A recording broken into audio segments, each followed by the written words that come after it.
হাজিরানে মুসল্লিগণ, পর্দার আড়ালে অবস্থারত পর্দানশীল মুসলমান মা ও বোনেরা, আসসালামু আলাইকুম ওয়া রাহমাতুল্লাহি তাআলা ওয়া বারাকাতুহু। ওয়া আলাইকুম আসসালাম। আল্লাহ পাক রব্বুল আলামিনের আলিশান দরবারে লাখ কোটি পুরন্ত বেইন্তহা বেশুমার শুকরিয়া আদায় করছি, যেই মহান রব্বুল আলামিন হাকিমুল হাকিমিন আমাদেরকে পবিত্র মাহে রমাদানুল মুবারক এই মাসে জুমাতুল বিদা আদায় করার জন্য পবিত্র লাইলাতুল কদরের রজনীর পরবর্তী জুমার দিন, মহামহিমান্বিত একটি দিন, এই মহান একটি দিনের মধ্যে জুমা আদায় করার জন্য এই মসজিদে আসা বসার যে তৌফিক দান করেছেন, সেই মহান মালিকের দরবারে ইবাদতের নিয়তে উচ্চ আওয়াজে সকলে বলি আলহামদুলিল্লাহ। আলহামদুলিল্লাহ।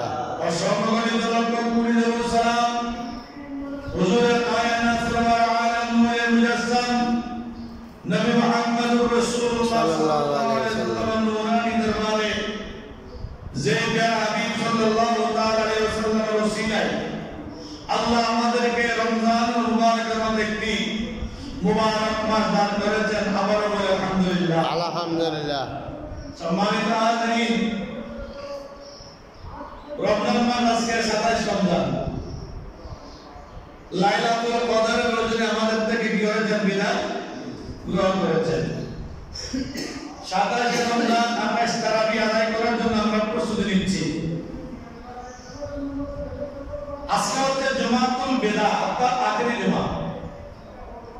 আর অন্য কোন মাসে শেষ জুমাকে জুমাতুল বিদা বলে না। একমাত্র মাহে রমজান মাসে শেষ জুমাকে জুমাতুল বিদা এজন্য বলা হয়, এটা মুবারক মাস, এটা সম্মানিত মাস, এটা ইজ্জতওয়ালা মাস, এটা ইজ্জত দান করে এরকম মাস, এটা মানুষকে আল্লাহর নৈকট্য হাসিল করে যেরকম মাস, এটা মানুষকে গুনাহ থেকে বেঁচে রাখে যে মাস, এটা মানুষকে গীবত থেকে দূর রাখে যে মাস, এটা মানুষকে অন্যায় থেকে দূর রাখে যে মাস, এটা মানুষকে সমুদয় অন্যায়, অপরাধ, ব্যভিচার, জিনা, সুদ, ঘুষ, এভরিথিং, প্রত্যেক অন্যায় অপরাধ থেকে, গুনাহের কাছ থেকে বিরত রাখা একমাত্র একটি মাস হচ্ছে মাহে রমজানুল মুবারক মাস। সুবহানাল্লাহ। এজন্য এই মাসে সম্মানিত এই মাসের শেষ জুমাকে জুমাতুল বিদা বলা হয়। হয়তো আজকের জুমা আমাদের জীবনের শেষ জুমা, ঠিক। হয়তো আর কোনো জুমা আমরা নাও পাইতে পারি, ঠিক।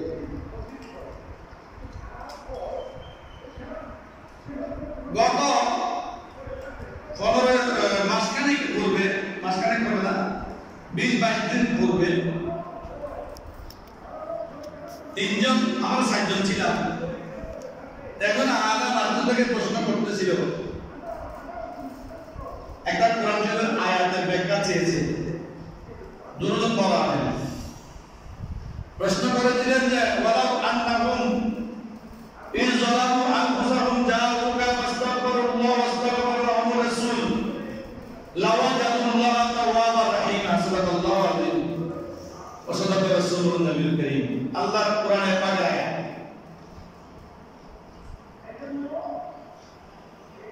মানুষ যখন অন্যায় অপরাধ করে, জুলুম করে, নিজের পাপাচার লিপ্ত হয়, মানুষ কি সারা জীবন পাপ করে? না। বয়স একটা আছে, সেই বয়সের মধ্যে যদি কন্ট্রোল করতে পেরেছে সে নেককার হয়েছে। আর যদি কন্ট্রোল করতে পারে নাই, ওই বয়সের পর্যন্ত ভিতরে সে পাপী ছিল, ঠিক, পাপের মধ্যে লিপ্ত ছিল। যখন তার ভিতরে যখন আস্তে আস্তে যখন সত্য উদয় হবে, আল্লাহর বিধি সঞ্চার হবে, রাসূলের মুহাব্বত সৃষ্টি হবে, নামাজের ভয় সৃষ্টি হবে, কোরআনের ভয় সৃষ্টি হবে, রোজার ভয় সৃষ্টি হবে, যাকাতের ভয় সৃষ্টি হবে, দেখবেন তার থেকে বড় নেককার আর কেউ হবে না। উচ্চ আওয়াজে বলুন সুবহানাল্লাহ। আল্লাহ কোরআনের পাকের আয়াত নাযিল করে বলতেন, ইয়া রাসূলুল্লাহ, মানুষ যখন অন্যায় অপরাধ করতে করতে করতে করতে যখন শেষ সীমানার মধ্যে পৌঁছে গিয়েছে, কিন্তু তার ভিতরে হঠাৎ করে তওবা করার মানসিকতা সৃষ্টি হয়ে গেছে, পাপের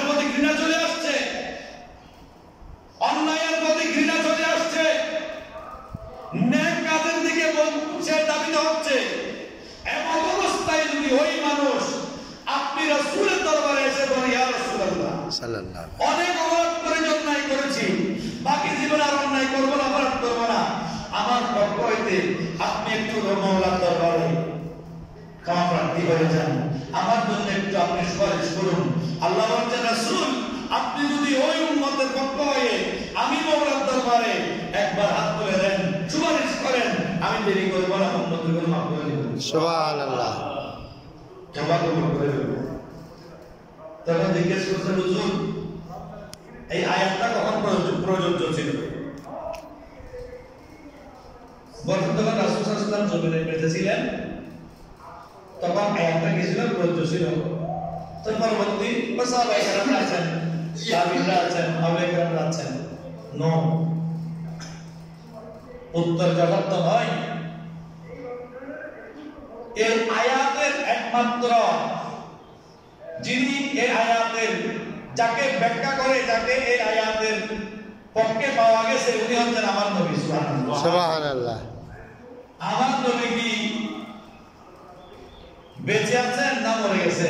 বেঁচে আছেন, হায়াতের নবী, জিন্দা নবী। আমার নবী হায়াতের নবী, আমার নবী জিন্দা নবী, আমার নবী শাফাআত করনে ওয়ালা নবী, আমার নবী রোজে পাক থেকে উম্মতের সালাম দেনে ওয়ালা নবী। সুবহানাল্লাহ। কেউ যদি মনে করে সে নবী মারা গেছে, ইমান থাকবে না, ইমান থাকবে না, নাউজুবিল্লাহ। ইমান থাকবে না। ইমান দুর্বল হওয়ার কারণে ওই প্রশ্নের সঠিক উত্তর দিতে উনি ব্যর্থ হয়েছেন, কিন্তু আমি মুখ খুলি নাই। কেন? আমরা তাদের বয়সে ছোট, লেখাপড়া দিও অনেক দুনিয়া, কিন্তু জবানটা বন্ধ রেখে দিই, কথাটা শুনে চলে আসছি। তখন ওই আর কোনো ওনাকে জবাব দিয়েছে, আপনি ভালো করে ব্যাখ্যা দেখেন, কি দেখেন। এই কথাটা কেন বললাম? কোরআন শরীফ পড়া একটা কথা, কোরআন শরীফ পড়ে কোরআন শরীফ বোঝায় না আরেক বিষয়। ঠিক। এমন বান্দা আছে সূরা ইয়াসিন মুখস্থ করতে পারে, এমন বান্দা আছে সূরা ইয়াসিন পড়তেও পারে, অর্থও বলতে পারে, ব্যাখ্যাও বলতে পারে, তাফসীরও বলতে পারে। সুবহানাল্লাহ। কেউ কাউকে নষ্ট করার কোনো সুযোগ নাই। আধা লিটার কলসির ভিতরেও কি থাকে? পানি। 5 লিটার কলসির ভিতরে কি থাকে? পানি। পানি থাকে। গ্লাস দিয়ে দিল সেটা পানি, পানি। জগে ভরে দিল সেটা পানি। পানি। পানির জায়গায় কি আপনাকে শরাব দিবে না? খেয়াল রাখতে হবে যে যার যতটুকু পাওয়ার আছে, যোগ্যতা আছে, সে কতটুকু যোগ্যতার উপর কথাবার্তা বলতে হবে। কথা বলবে সে অবশ্যই কি হয়ে যাবে? ধরা খেয়ে যাবে। এই মাহে রমজান হচ্ছে এই আউট কথা বলা থেকে মানুষকে একদম মাপকাঠির মধ্যে নিয়ে আসা করে। সুবহানাল্লাহ। বেশি কথা বলা মানুষগুলোকে কম কথার ভিতরে নিয়ে আসা। যারা রোজা রাখে তারা কিন্তু বেশি কথা বলতে পারে না। ঠিক। এই আমার জায়গায় আপনারা এখন বলতে পারবেন না। ঠিক। কিন্তু আমার এই সময়, এই যে সময়টা চলতেছে, আমি এই সময় ইনশাআল্লাহ বলতে পারবো, বাকি সময়টা আল্লাহ পাক ভালো জানে, যদি মওলা তৌফিক দেয়। ঠিক। সালাতুনিয়া রাসূলুল্লাহ আলাইকুম সালামুনিয়া আল্লাহ আলাইকুম। মাহে রমজান চলে যাচ্ছে আমাদের থেকে। অন্যান্য ইবাদত বন্দেগীর যে কথাগুলো আল্লাহ পাক রব্বুল আলামিন কোরআনের মধ্যে বলেছেন, মাহে রমজানটা আলাদাভাবে বলেছেন। কেন?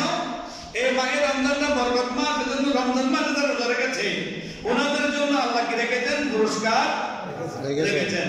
এজন্য বলতেন বিসমিল্লাহির রহমানির রহিম, ইন্নাল মুত্তাকিনা ফি মাকামিন আমিন। ইন্নাল মুত্তাকিনা ফি মাকামিন আমিন। নিশ্চয় নিশ্চয় যারা তাকওয়া অর্জন করেছে, মুত্তাকি হয়েছে, আল্লাহর বিরুদ্ধে যাদের অন্তরের মধ্যে জায়গা করে নিয়েছে, আল্লাহকে অধিক পরিমাণে যারা বেশি ভয় করেছে, আমার আল্লাহ বলছেন তাদের জন্য জান্নাতের মধ্যে নিরাপদ স্থান আমি নির্ধারণ করেছি। সুবহানাল্লাহ। নিরাপদ